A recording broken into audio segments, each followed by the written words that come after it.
Mga kababayan, Luzon, Visayas, and Republic of Mindanao Province ni Digong ang Netherlands.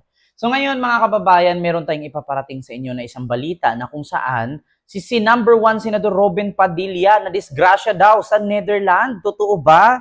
Oo, alam niyo sa totoo lang, ganyan talaga ang karma sa mga taong may asawa na kumakaringking pa sa iba.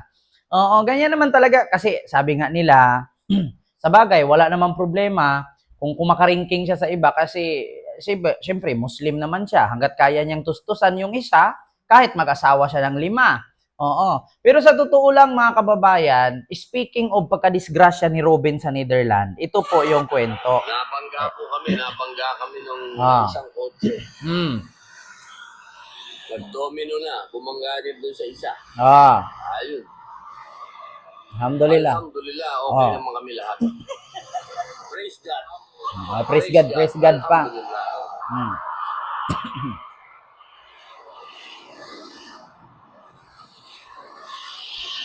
Sa totoo po mga kababayan, sa totoong kwento dyan, si Robin Padilla po, ang kanilang sinakyan po ay nabundol sa likod. So sunod-sunod, nung pag-stop nung sinakyan ni Robin, ay nabundol sila nung kasunod, nabundol din yung kasunod nung nakabangga sa kanila. So nagdomino na.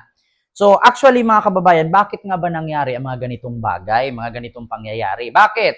Si Robin kasi, alam naman po natin si Robin, na isa siya sa parte na sumuporta kay Pangulong Duterte. Ngunit, si Robin kasi naibilong kasi sa demonyong tao. Ikaw ba naman, paano hindi ka madisgrasya? Dumidikit ka sa mga taong demonyo. Una, si Duterte, pinagmumura ang Santo Papa, pinagmumura ang Panginoon. Sabi nga niya, stupid God.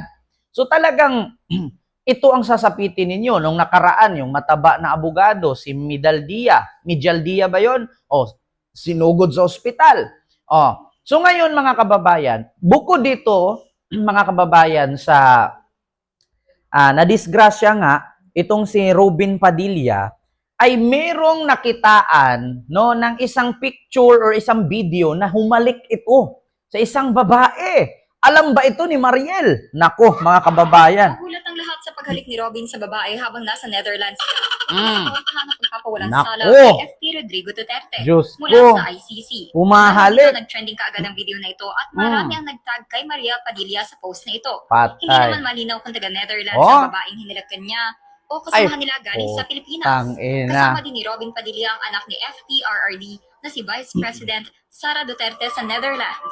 Nako, Robin, sinabi ko sa'yo wala ka nang pakinabang dyan sa Netherlands kaya hindi ka nagpapa-interview kaya hindi ka naman kakaintindi ng English pag tinanong ka.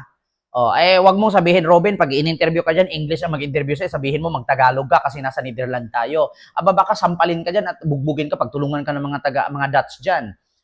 Pero Robin, alam ko naman na ilang araw ka na dyan, siyempre, gamit-gamit kamay paminsan-minsan. Hindi yung pa-picture lang, hahalikan mo pa. Kita mo naman, no? Sa paghalik ni Robin sa babae habang nasa Netherlands. Pagpapawalang sala humahalik kay Rodrigo Duterte mula sa Paano? Dahil dito, nag-trending kaagad ang video na ito at marami ang nag-tag kay Maria Padilla sa post na ito. Ayun, naman malinaw kung taga-Netherlands ang babaeng hinilakan niya. Potang ina talaga. Humahalik. Nako, Robin, ako sabi sa'yo, speaking of Robin humahalik sa isang babae sa Netherlands, si Digo nga rin kinasuhan ng rape.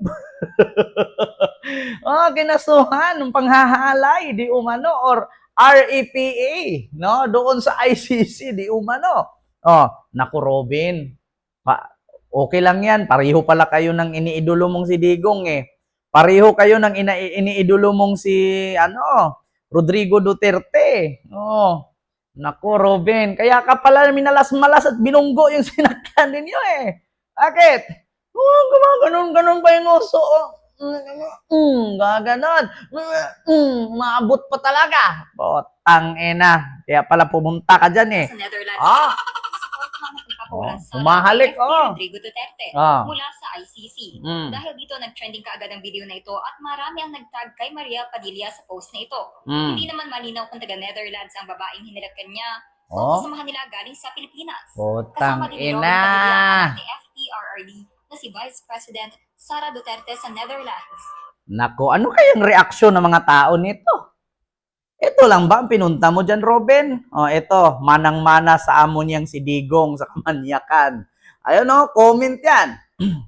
Manyakol, sabi ni Ronald. Sabi ni Haji Aninyon. O, manang-mana sa amo niya. Si Maharlika ata yun, sabi ni Disandi.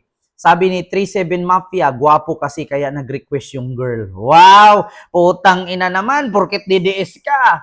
Sabi agad, request. Alam nyo, sa totoo lang ha, hindi magawa ng babae na mag-request na halikan siya. Alam naman lang na si Robin may asawa. Di ba? At alam nila na maraming tutok na kamera. Sunod. Basta ako, hindi ako bubutar niyan. O, buboto daw. Nagpasuklay lang yung bigote. Si Mr. Suabe talaga, ngik, cheap. Cheap daw. Ewan ko ba naman, mga bumuto dyan. Ay, friends kiss lang yun. Tang ina. Hala, the best manyakol. Mukhang kambing si Robin. Comment. Humiling halikan siya. Diba? Putang ina, pag DDS, ganun ang react. Nilalamig lang siya. Kung ano ang boss, ganun din ang alalay. Anak niya yan. Putang ina, anak niya yan daw. Oo. Anak ni Robin, pupunta pa Netherlands. Ay, Diyos ko. Tapos anak ni Robin mas matanda pa sa kanya? Ganun, may ganun bang pangyayari? Sa ni Robin sa babae habang nasa Netherlands. Walang sala kay FP Rodrigo Duterte. Asaan banda dyan na anak ni Robin yan? Putang ina, mas matanda pa kay Robin. Paano nangyari yan na anak ni Robin yan? Di ba? Ito, ang daming tumatawa sa comment. Ayan, puro haha. Ito, ganyan ang mga trupang DDS. Si Digong, si Kibuloy at si Robin ang tatakaw sa babae. Patay tayo dyan. Sayang yung pasweldo ng taong bayan sa kanya. Kaya na-aksidente taksil. Ayan, kinarma, di ba? Kaya ka pala nabunggo huli ka balbon. Kaya nga sabi ko sa inyo mga kababayan, Robin Padilla huli, may hinalikan ng babae sa Netherlands. Kaya ang nangyari dito, mga kababayan, kung bakit ito si Robin Padilla, nabundol, no, ang kanyang sinasakyan, natamaan yung likod, kasi taksil. Nako, ano kaya sasabihin dito ng asawa niyang si Mariel Rodriguez Padilla? Sabagay, pag Muslim naman, ganun. Hanggat kaya mong tustusan, hanggat kung ano yung tinustos mo kay number 1, pwede kang magtustos kay number 2, kay number 3, kay number 4. Ganyan naman ang role ng Muslim. Hanggat kaya mong tustusan, walang problema kahit 10 pa yung asawa mo. Diba? Ang problema lang kasi kataksilan yung ganito Tignan mo. Kaya ka minalas-malas at nabunggo ka Bakit? Taksil. Bukod sa nabunggo, umirit pa ng kiss. Tang inang yan. Kaya, yun lang ang masasabi ko mga kababayan. No? Huwag niyong kalimutan mag-like, mag-share, at mag-subscribe. At i-follow ako sa aking TikTok account, Facebook page, and YouTube channel. So, comment po kayo mga kababayan kung ano ang magiging reaksyon ninyo sa nakita ninyong pangyayari na bukod sa nabunggo si Robin, may hinalikan itong chicks. Nako po. Mas ang sabi ng iilan, anak daw niya ito. Samantalang mas matanda pa kay Robin yung babae. At hindi ako naniniwalang anak ni Robin yan. Bakit? Napakalaki ng mukha. Ang liit ng mukha ni Robin. Maniwala ako anak ni Robin, pag babae, kamukha ni Kylie. Pag lalaki, kamukha ni Daniel Padilla. Hindi man kamukha ni Kylie yan.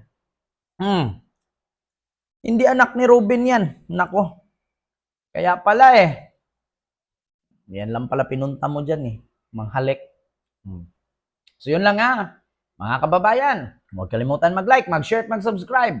See you next vlog. God first. Thank you.